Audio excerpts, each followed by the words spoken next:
There's no way that this just happened as the Lakers, in their return from the All-Star break, fall to the Charlotte Hornets in a game that saw Austin Reeves get ejected. LeBron James be clutch down the stretch, but it was not enough in the first game back. We saw a lot of different things, including some rust, some interesting play, but an L against one of the worst teams in the league in Charlotte. So we'll break all that down in this episode before we get into it. If you're part of the 86% who aren't subscribed to the channel, make sure to hit that subscribe button. Your guys' support has been unbelievable, so thank you guys for that. But guys, it was very rough. This was a game that the Lakers should have won. Austin Reeves got ejected. It all went downhill from there, and I know Hunter's a little upset at this one. So Hunter, we'll start with you tonight. You can look at the box score here a little bit. Luka, everybody looked a little bit rusty. JJ had some comments about that. Everyone's looking pretty rusty out there. But what matters is they didn't win the game, and it was a pretty rough one with some interesting minutes. There is some positives to take out of it, but let's get your thoughts on this, Hunter. Pretty rough loss. I don't know what positive you're looking at, Nick, because this was a pretty bad one. And look, like, I understand you're kind of to learn the fly a little bit with Luka Doncic here. Adding a guy like him. This is not like adding a Dorian Finney-Smith where the whole structure of your team completely changes. You lose Anthony Davis, you bring in Luka, but this was overall just a horrible game. And this came off a horrible game, an even worse one against the Utah Jazz, where they got whooped by one of the worst teams in the NBA. They played a team that, they lose like 13 in a row entering this, or like some crazy number. The Hornets haven't won in like weeks, and you end up you gave the game away. I mean, the turning point was when Austin Reeves got ejected, which I don't know what the refs were thinking. I don't know what was said, but like, that was soft. Let's be honest. Like Draymond Green, we've seen him get thrown out for, or never get thrown out for like screaming, chewing at refs, doesn't get T. Austin Reeves, the first technical, fair. I don't know what he possibly said that warrants a second one there. The whole Laker bench looked very confused. Typically, when there's smoke, there's fire. When someone's getting thrown out. I did not see that one coming. But even despite all that, the Lakers it came down to the final seconds of the game, and they just absolutely had a horrible strategy at the end. Every single time they doubled LaMelo Ball, it ended up being a wide open three, whether it was Miles Bridges, whether it was Nick Smith, and LaMelo obviously doing his magic and getting the job done as well. But for the Los Angeles Lakers, you need to win these games, right? Their schedule coming up is really hard. They play the Portland Trail Blazers, guys, tomorrow. That is not an easy game anymore. The Portland Trail Blazers have been playing really well recently. Then they got the team that beats them every single time they play in the Denver Nuggets on Saturday night on ABC in the Mile High City in Denver. And then the Lakers are going to play a lot of tough teams, including the Dallas Mavericks at the end of the month. So no game is a given in the NBA if the last two games have proven anything. And we're starting to see the same old Lakers that we were seeing earlier in the season when they lose to teams that they should not lose to. This is a game you have to win. It's a rescheduled game. It's the first game back from All-Star break. I don't care. You win this game, and they gave every single reason and gave the game away to the Charlotte Hornets. As much as I want to continue on that streak of just being down with the Lakers, they definitely shouldn't have lost this game. But you have to realize the Lakers, they've had a fundamental shift in like their whole team identity in essentially 2 weeks, and it's a very difficult thing for these NBA teams, especially with these limited amount of practice times. I don't know how much the Lakers practice this past week, probably only like twice, and that was probably like Monday and Tuesday. So like the Lakers are still trying to find things together. I would have liked them to win this game, but they didn't. Luka Doncic was pretty bad in this game of just shooting the ball, but he's gonna get it together. That guy led the league in scoring. I have no qualms or issues of Luka Doncic getting back to the type of player that he is. And yeah, that's going to take some figuring out to do with a guy like LeBron James. But this team, there's still so much room to grow. They're not even at the point where and they didn't so well for themselves throughout the season because they're right now in the fifth seed. So they're not really fighting for a playoff spot where they have been the past couple of seasons. So I'm a little bit more bullish on the Lakers' ability to improve. Yes, you should not lose these games, but at the same time, there are going to be some growing pains, and we kind of saw that here in this game. Yeah, I'm gonna be somewhere in the middle.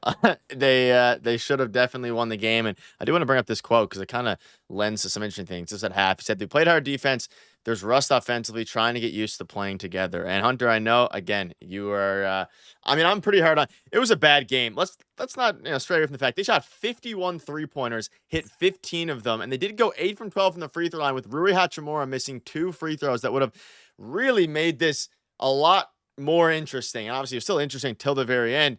And okay, so you mentioned it. Luka played bad. I think overall, he had a couple, redeeming qualities and offensive rebound there towards the end. Got the putback. He looks rusty, right?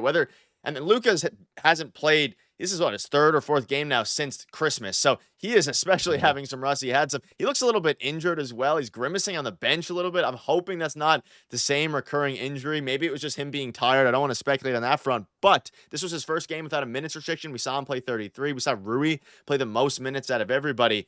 And Rui had a okay game besides shooting the ball.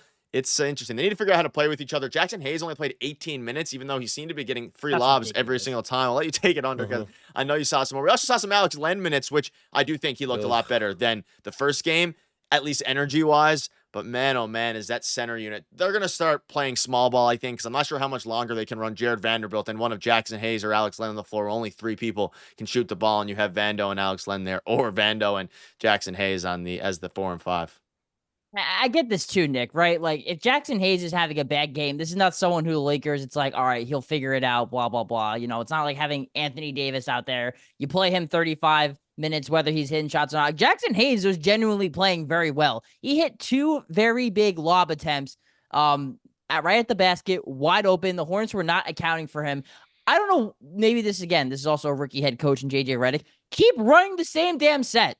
Right? LeBron James, Jackson Hayes, pick and roll. It's simple. It's fundamental basketball. And the defense has a decision to make. They're either going to double LeBron, which they did a lot, which is going to free up either Jackson Hayes, or if they take account of Jackson Hayes, you're going to have wide open corner shots. And I know the Lakers shot 15 and 51 from 3. That is disgusting. This is not a team that is built to shoot 51 threes. They're not the Boston Celtics out here or the prime Golden State Warriors that can shoot that many threes, and that's going to be their offense.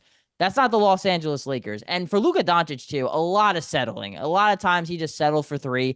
And I know he's capable of making those shots, but make the game easy for yourself. Go downhill. He is so good at attacking the basket, using his leverage to either, set up his teammates for opportunities. I know some of those passes were a little bit off. I'm not even going to be so mad about that. But you can play smarter also if you're Luka Doncic. And yes, guys, there's growing pains. I get that. But at the same time, though, the Los Angeles Lakers, this isn't a team that's a young team. They're not a rebuilding team.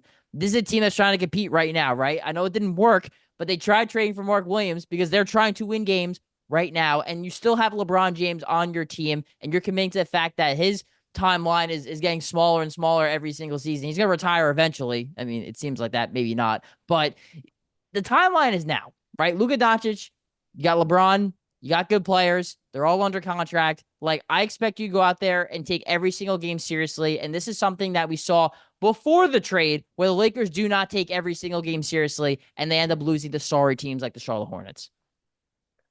I mean, another thing to note here, because when Austin Reeves did get kicked out, he actually didn't take a free throw. And Austin Reeves is actually one of the better players getting to the free throw line. And that's another aspect. I wonder why that was. Yes, a lot of missed calls for sure. But Austin Reeves is a guy that usually is getting to the free throw line about 6, 7, 8 times per game. And that's a source of offense for the Lakers.